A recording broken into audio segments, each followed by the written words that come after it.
by the name of Trish. You guys give her a warm welcome right here, guys. Yeah.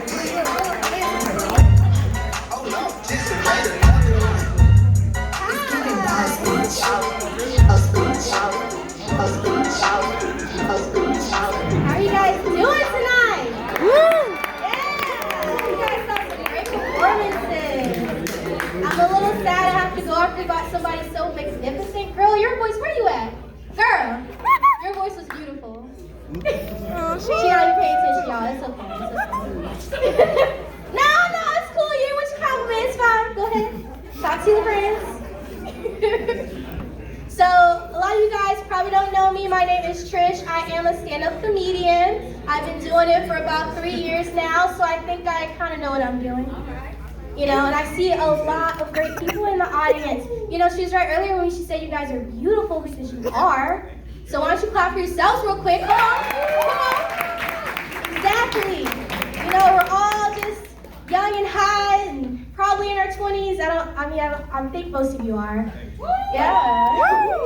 You know, and I enjoy this time period of my life, but I really don't enjoy people coming up to me, like older people being like, you should enjoy this part of your life. You're never gonna get this back. This is your 20s, this is your time, this is your moment. You will never be this happy again, which is kind of fucking depressing. Not gonna hold you. And I'm like, yeah, my 20s are great, but you know, I don't think I'm going to miss quietly masturbating while my roommate's watching Law & Order SVU next door. You know what I mean? Like, I don't think I'm gonna miss that part. You know? Every time I get there, I gotta think of Detective Stabler committing hate crimes. Like, I don't know. Like, I can't do that. Yeah, I'm that kind of person, guys. It's not my fault. It's not my fault. It's my parents' fault that I'm awkward sexually. They really repressed me growing up. I was a very Christian household, all right? Every time I even like looked in a man's direction, my dad was like, "You better not." And I was like, "Okay, I don't know what the consequences are, but okay." You know? And I will never forget the day when I was like in high school. I don't even think my dad remembers this. I was like 16 years old, and I was talking about a girl in our school who got pregnant, right? And he just turned to me and was like, "If you ever get pregnant, I'm gonna kill you, the dad, and the baby." I said, "Damn, triple homicide? That's what we doing? All right." So after that, I was obviously terrified of talking to men. You know, I was very not smart because I just assumed, based on my parents who made it seem that way, that every man wanted to get me pregnant and let me die. You know? So obviously, because I was delusional, that turned into like confidence when I got to college. Because I was like, oh, I'm ready to date. I'm gonna do all the things. So I was like, all right, everybody wants me. Guys, nobody fucking wanted me. Like, I was like, you want me? And they were like, no. It's a very humbling experience dating for the first time in your 20s with no prior knowledge on how to talk to men. You know, you have to be nice to them now. Like, you can't just show up beautiful. Like, you gotta actually like care about their interests and feelings. Yeah. By the way, James, I was not paying attention to anything you said because I'm still learning how to care about men's feelings. Sorry. Yeah, that's just how I am as a like that's how I was. I should say that's how I was. But now I'm a little better now. Now when I date, you know, I ask all the important questions. Like, are you married? You know? You laugh, that's an important question. A lot of men won't tell you. They'll be like, well, you didn't ask. I didn't think I had to. I remember this one time I was seeing this guy. Oh my God, it was crazy because he was really courting me hard, okay?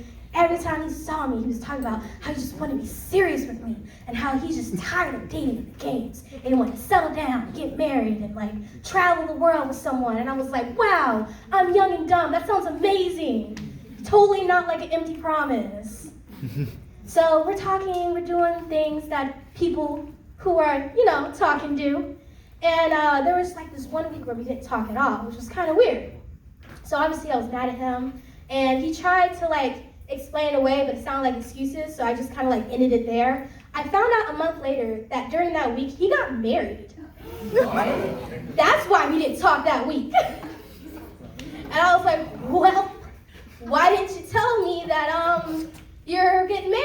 like, well, you didn't ask. I didn't think I had to. I didn't think that was a thing I had to do. But yeah, it's just crazy, man. I don't know, maybe there's something in the water in Tampa. Something in the water. A lot of men in Tampa, y'all, maybe not y'all in this room, but the collective y'all seem to have an issue with like commitment. You know, I'm just saying, I think it's crazy that guys would be like, I don't have time for a relationship. I don't have time for that emotional commitment. But you have time for a web of lies? Oh, we're getting there. We're getting there. You got time for a web of lies? You got time to entertain 5 different girls in the same week? I was only talking to you twice a week. We could have just kept it there. I'm just saying, y'all priorities is crazy.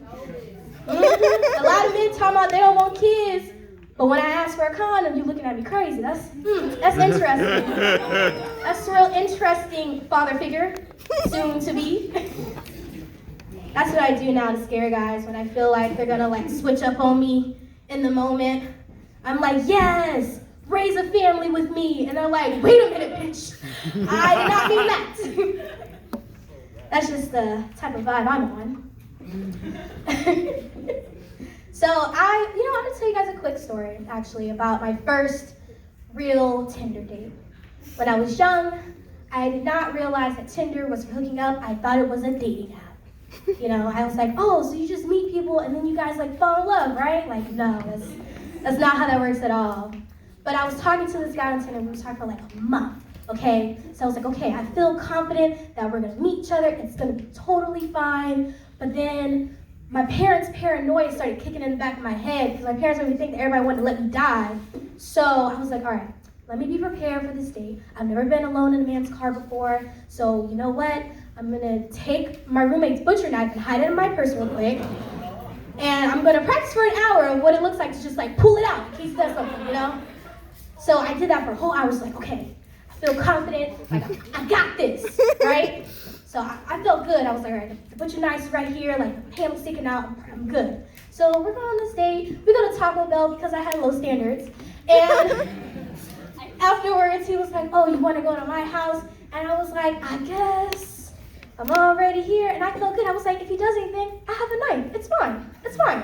I have a knife. Now, we started drinking, and in my drunk mind, because I'm dumb, I was like, you know, I turned to him and said, I'm so happy that you're normal, and I didn't have to use this on you, which you probably should pull a knife on a date, but it's okay because then he pulled out his knife and said, it's all right, you wouldn't have worked anyways. And his was bigger and pointier than mine. Anyways, that was the first time I got fingered. That was crazy night.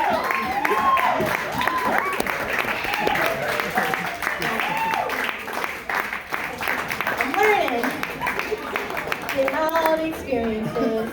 I'm sorry to the parents in the room. I know your virgin ears can't take it.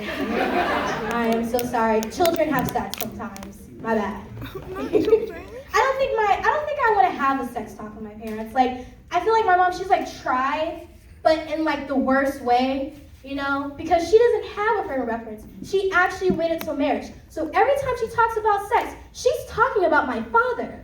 And I don't want to hear that. I don't care. I don't care. I don't know what you were doing. In my head, you guys went to church every day, you prayed real hard, and then God dropped me off at the doorstep. That's what happened in my head. I don't want to hear the specifics. But it's funny because I've never told my parents that I'm having sex, so I feel like we're just all comfortably living this lie. You know, like the last time I talked to my parents about sex, I was like, yeah, I'm waiting till marriage, knowing I lost my virginity like 4 years prior. It's okay, we're all comfortable in ignorance. But I think my dad has caught on at this point, and he keeps trying to out me as a hoe to my mom. Very inappropriate behavior. But thank you guys for listening. This was great.